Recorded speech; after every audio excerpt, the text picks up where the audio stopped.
alors donc ñu wéyal njàng mi donc tey jii dinañ gis beneen balise bu bees ñu koy wax balise adresse. Alors bon balise adresse bon comme son nom l'indique hein, balise la boo xam ne day permettre tout simplement tey jii bu doon da nga créer site nga bëgg am fenn foo xam ni benn côté partie boo xam ne da nga fa bëgg afficher par exemple ay information de contact. Bon ma waxee information de contact mën na doon numéro de téléphone mën na doon adresse et cetera donc dans ce cas li gën a adéquat mooy nga utiliser balise adresse.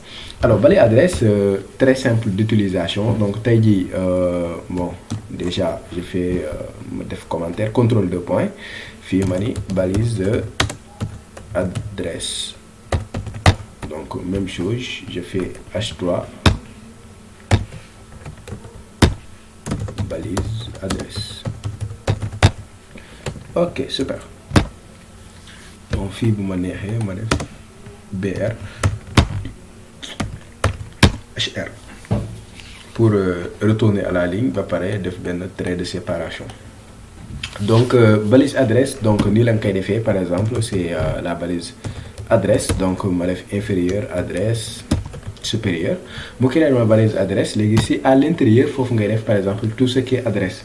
Alors balise la boo xam ni mën nga ko créer nga ni waa lii amul benn effet bon supposons par exemple fii ma def tel 2 points 77 000 77 000 juste pour le test fii ma def par exemple email ma def par exemple 2 points test@gmail.com bon lii dama koy supprimer après c'est juste pour vous montrer que ni balise bi amul benn effet n'est-ce pas bu dee da nga koy xool si navigateur bi bu ma actualiser donc ma cliquer si sama ma wàcc si suuf fii donc boo leen xoolee par exemple balise bi boo leen xoolee bon bien vrai que affiché na ko sous forme italique dafa xaw a dëngal tuuti pour wan leen ko bu ma supprimer balise bi n'est-ce pas bu ma actualiser yéen a ngi gis instant yi nekk na normal bon bu ma defee nii bu ma actualiser aussi daf koy def sous forme de italique mais en même temps balise bi li ko tax en réalité du def italique mais mettre adresse. Maintenant balise yu mel nii navigateur yi dañ koy comprendre à chaque fois nga entouré benn affaire ak balise adresse rek navigateur bi day comprendre que ni kii nii adresse la bëgg a def fii daal di koy jox une certaine importance loolu moo tax boo leen xoolee mu def ko en italique daal di koy xaw a dëngal tuuti. Donc voilà donc léegi bon lan laa bëgg fii dama bëgg a def par exemple ñaari lien donc premier lien bi bu may permettre ma envoyer benn mail ak premier lien bu may permettre ma tout simplement par exemple bu ma cliquer ma daal di def benn appel téléphonique. Donc nan lañ koy defee donc toujours comme ni ma leen ko waxee woon sànq balise A lay doon donc bu dee lien nga bëgg envoyer toujours c'est mailto 2 points nga daal di def adresse email bi bon fii damay def tout simplement test@gmail.com. ok donc xoolal fi ma ko def sax warul nekk fii CTRL X mais plutôt fii la war a nekk donc fii ma def par exemple envoyer un mail un email par exemple. Donc ma def beneen boo xam ni numéro de téléphone lay doon donc toujours balise A donc nan lay doon tel 2 points ma joxe numéro de téléphone bi nga xam ni moom nga bëgg a woo donc ma def 77 000 00 léegi fii ma ne tout simplement appeler passer un appel par exemple. Alors donc bu ñu xoolee affaire bi bon du ko tax a rafet loolu boo xoolee par exemple fii bien vrai que am nañ sunu par exemple benn lien donc boo si cliquer da nga gis par exemple mu ubbi automatiquement courrier bi pour ñu mën a envoyer par exemple des emails fii aussi boo ko cliquer automatiquement dina lancer pour nga mën a passer appel directement mais en fait dañu bëggoon commencer def stylisation un peu donc mélanger anticiper un peu HTML CSS. Alors partie bi nag ak yi si des fi yëpp dina laal tuuti CSS donc mais boo leen comprendre carrément en fait wala bu dee CSS bi dafay xaw a ful ci yéen carrément. amul benn problème parce que bon c'est juste que pour ñu ay ñambas rek lay doon mais CSS cours à part lay doon ak yéen ñu def ko donc de A à Z donc ne vous en faites pas mais essayez juste comprendre bon même si vous n'avez pas compris l'essentiel ce n'est pas de faire du CSS ici mais l'essentiel c'est de comprendre comment fonctionnent les balises. Alors donc sunu CSS fan lañ koy def donc CSS yépp donc ci partie vidéo yi dañ koy organiser bon parce que am na plusieurs manières yoo xam ne mën nañ ci def CSS. Bu la neexee nga créer benn fichier à part boo xam ne foofu ngay def sa CSS yépp. Bu la neexee comme ni nga ko commencé woon di def ci liste yi donc ci à l'intérieur des balises bu la neexee nga def foofu CSS. Donc loolu commencé woon nañ ko def bi ñuy jàng les listes comme par exemple fii à l'intérieur par exemple d'une balise ouvrante mën nga créer par exemple benn attribut style nga def foofu CSS. Loolu deuxième manière la. Donc troisième manière mooy nga ñëw ci head bi nga créer fi benn balise style. Donc en réalité il y a aussi la balise style qui permet de faire du CSS. Alors ñun suñu CSS yëpp fii lañ koy def donc dañ koy commenter aussi. Donc ma defee contrôle 2 points yaa ngi gis ni may defee commentaire ci CSS. Bon je pense même pas que je pense que donc bon je pense que je peux faire ça bu dee par exemple benn bon c'est pas grave. Donc contrôle 2 points fii lan laa fi bëgg a def tout simplement pour wax que ni stylisation bi lu muy concerner c'est la balise adresse. Donc bi ñuy jàng balise adresse si lañ ko créer balise adresse. Alors ma ñëw fii alors lan laa bëgg a def à ce niveau là dama bëgg juste pour montrer leen puissance su CSS dama bëgg a modifier en fait li nga xam ni moom moo nekk fii contenu bi nga xam ne moom moo nekk fii. Par exemple après envoyer un mail dama bëgg afficher benn icône maanaam ma jël benn icône daal di koy def fii nii mais bëgguma jël icône bi copier ko directement dama ko bëgg a def ak CSS. Après passer un appel ma jël benn icône téléphone daal di koy def fii mais loolu CSS laa ko bëgg a defee. Léegi pour ma mën a def loolu ak CSS il faut que ma accéder ci balise yi maanaam ñaari balise A yi il faut que ma accéder ci. Léegi nan laa mën a accéder ci balise A yi ak CSS. Donc CSS dañu ne gis ni kon dana mën a manipuler ay balise HTML maanaam day à distance dina mën a sélectionner benn balise HTML daal di siy def ay traitement par exemple changer couleur am yokku taayam def ci background color def ci background image pas mal de choses. Mais tey ñun lu ñu bëgg a njëkk a def mooy sélectionner tout simplement balise bi. Léegi lan lay wax CSS ni ko donc sélectionner ma bépp balise A bu nga xam ni dafa am href. Donc ma def fii href dafa am attribut href boo xam ni valeur am maanaam valeur href bi dafa commencer donc fii la may def juste flèche n'est-ce pas. Donc dafa commencer ma def égal avec quoi mel2.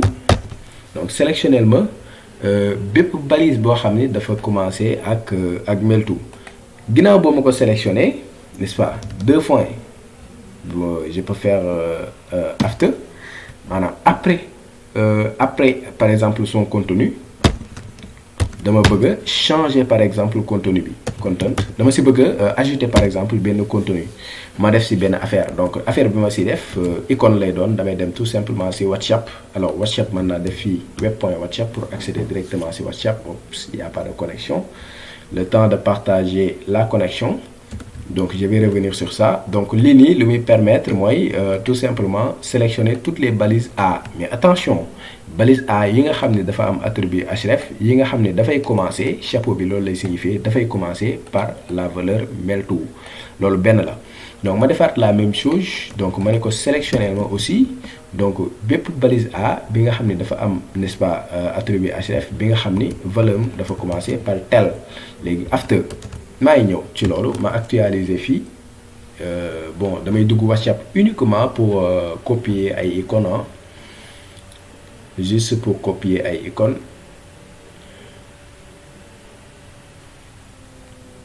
Donc ordinateur n'est pas connecté. Bon il va falloir je pense ma ubbi machine connectée. Mu ubbi WhatsApp. Voilà ubbi na WhatsApp. Bon ma jël fii benn icône tout simplement par exemple mel2 ban icône sax par exemple la soxla ma def fii tout simplement email xool voilà dina ma indil yenn icônes yu bari. Bii nii c'est pas mal wala bii donc ma jël bii donc contrôle A contrôle C pour copier ko bu ma ñëwee fii donc ma daal di directement en fait def nii chaîne daal di coller icône bi nga xam ni copier woon naa ko. Donc beneen icône mooy téléphone donc ma def fii par exemple tel mu indil ma par exemple icône yi ma sélectionné bi CTRL A CTRL C ma ñëw fii ma def fii double quote CTRL V. alors ma expliqué waat leen fii lan laa ko bëgg a wax maanaam sélectionner ma balise A yi nekk ci document bi yépp, document bi index.html, donc yeneen fichiers yi ne sont pas concernés. Sélectionnel ma balise A yi nga xam ni ci document index.html bii la nekk, mais attention, donc il faut que balise A bi am href dont la valeur de href là commence par mel2. donc il faut que tamit balise A yi may sélectionner fii, n'est-ce pas, am l'attribut href dont la valeur commence par tel. Maintenant après contenu bi, donc bu ma ñëwee ci suuf ci balise A yi, donc balise A par exemple bi mel2 la commencé, balise A bi am na href tel la commencé, donc dina sélectionner ñaari balise yi. léegi man leen contenu waxoon naa leen lii mooy contenu, lii mooy balise ouvrante, lii mooy balise fermante, lii mooy contenu. léegi contenu bi dama ne ko after mooy après, maanaam après contenu bi fii nii defal ma fi par exemple icône bi. bu ma ko waxoon before day ñëw fii def fi icône bi, mais after laa ko wax, donc boo ñëwee fii defal ma fi icône bi. donc ñu dem actualiser page bi ngeen xool ban rendu lay am. donc automatiquement gis ngeen bon fii mën naa retourner sax à la ligne, je fais un BR pour séparer ñaari. donc yéen a ngi gis par exemple lien baa ngi nii, n'est-ce pas, defal na ma ci icône bi. lien baa ngi nii aussi par exemple defal na ma ci icône bi. donc bu ma neexoon par exemple au lieu ma ne ko after ma ne ko before. bu ma yéegee ba ci kaw fii boo ko waxee before, donc yii yëpp après bu ñuy def CSS dinañ ko jàng. lii la ñuy wax les pseudo éléments, donc les pseudo classes, am na lu ñuy wax pseudo classe ak pseudo élément. bu ñu sa yeggee incha allah lépp dina gën a yaatu. donc before mooy defal ma ko avant contenu bi. donc bu ma demee bu ma actualiser au lieu mu koy def avant, donc après la koy def. mais fii boo xoolee lien yi par défaut non seulement couleur bleue la am, mais lien yi day souligner. alors pour ma bañ lien yi souligner, donc dama naan ko ok text decoration, donc ça c'est du CSS. donc text decoration moom mooy permettre par exemple def des soulignements. léegi ma ne ko donc lien bi bu dee dafa souligner non bu ma ko souligner ma def la même chose. donc boo defee text decoration non bu gisee ne affaire bi dafa souligner wu dafay supprimer soulignement bi, dootul souligner wu. fii bu ma actualiser ma def CTRL R. bon est-ce que toutes les balises commençant après text decoration non actualisé, rien ne se passe. bon ce que je vais faire c'est juste comme ça sélectionner ma toutes les balises A. donc je fais comme ça text decoration non ma daal di supprimer ceci. ok voilà, donc mu supprimer ko. pourquoi fii bi ma ko defee bon ñëwul woon, parce que tout simplement fii dama ko wax mu sélectionner benn affaire bu spécifique, n'est-ce pas. mu sélectionner benn affaire bu spécifique, c'est-à-dire before bi moo tax du ñëw. before bi mooy après contenu bi moom laa sélectionné fii, après contenu bi laa sélectionné. en réalité sélectionné wu ma balise bi yëpp, donc sélectionné wu ma toute la balise, mais juste après contenu bi pour ma mën si def dara. looloo tax sànq bi ma defee donc text decoration fii jàllul, text decoration fii jàllul. mais dama ne ko léegi sélectionnel ma lépp luy balise A kase.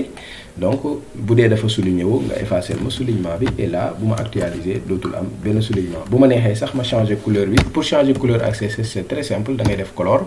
bon ban couleur laa ko bëgg a def, bu ma neexee ma def red, ma def actualiser mu doon rouge. donc couleur yi jëru nga leen di parceriser par cœur, parce que boo utiliser VS Code couleur yëpp dala koy indil. boo defee contrôle espace gisoo fii da lay suggérer couleur yëpp, yow yaay tànn bu la neex. par exemple bu dee violet nga bëgg, et cetera. bu dee couleur bi nga bëgg nekkul fii, jëlal benn couleur au hasard. boo tegee curseur bi ci couleur boobu dina la indil palette bi. palette bi couleur yëpp a ngi ci. bu la neexee par exemple fii boo tegee curseur bi rek nga cliquer vert, boo cliquer vert, donc combinaison yëpp a ngi fii. boo paree boo actualiser mu indil la couleur bi nga bëgg. bon nous on va rester tout simplement en noir. donc je fais ici dièse 222. bon dièse 222 aussi noir la, donc ñu bàyyi ko fii noir tout simplement. ok donc vidéo bi lii rek laa leen bëggoon. boo cliquer par exemple fii mu ngi ubbi ba léegi, boo cliquer fii mu ngi passer appel ba léegi. donc bu dee da ngeen bëgg par exemple lien yi di am trait, bon parce que bon par défaut même c'est ça ah. bu dee loolu ngeen bëgg toujours ma ngeen commenter lii. boo actualiser mu continuer di am tout simplement ay soulignement. donc on va laisser comme ça. donc loolu laa leen bëggoon wan si la balise adresse, n'est-ce pas. donc on a allé beaucoup plus loin, donc def un peu de CSS. donc bu dee CSS bi dafa compliqué, n'est-ce pas, n'oubliez pas ngeen defal ma ko ci commentaire bi bu jaree par exemple defaat beneen vidéo bu gën a explicite ñu def ko pour tout simplement tirer aux affaires yi au clair. Bon ma expliquer pour une dernière fois pour synthétiser donc fii balise adresse n'est-ce pas lan créer pour wax ko ni li ñuy def nii adresse la. Alors adresse bi boo xoolee href bi dafa commencer par mail2 href bi dafa commencer par tel en réalité du balise A yépp ñooy am loolu. Par exemple bi ñuy jàng fi balise A href bi commencé wul par mail2 donc du sélectionner en réalité A yii nii parce que commencé wul par mail2 commencé wul par tel fii la ko wax dañ ni ko ñun leen soxla mooy balise A yi nga xam ne dafa am attribut href yi nga xam dafa commencé chapeau bi loolu lay signifier dafa commencé bu doon dollar mooy dafa terminé mais bu dee chapeau mooy dafa commencé ak lan ak moowu mail2 mu wër ci page bi heure bu gisee par exemple loo xam ne dafa balise A boo xam ne dafa am attribut href boo xam ne dafa commencer par mail2 mu sélectionné la léegi bu la sélectionné ba pare après contenu bi ma ne ko content damaa bëgg a changer dama see bëgg a defar man sama contenu bopp maanaam defar ma ci icône bi ma ñëw fii par exemple ma sélectionné waat bépp balise A boo xam ne dafa commencer par tel ma ne ko après contenu bi defal ma ci par exemple icône bi et là bu ma actualiser bon fii sax du après mais avant la before donc boo xoolee avant contenu bi contenu baa ngi nii moom ngeen gis nii avant contenu bi am ngeen par exemple icône fii tamit contenu baa nekk nii avant contenu bi am ngeen seen icône c'est tout simplement ça. Ok gars yi donc loolu laa leen bëggoon partager ci balise adresse ma jox leen rendez-vous ci beneen vidéo ñu gis la balise BDO c'est DBO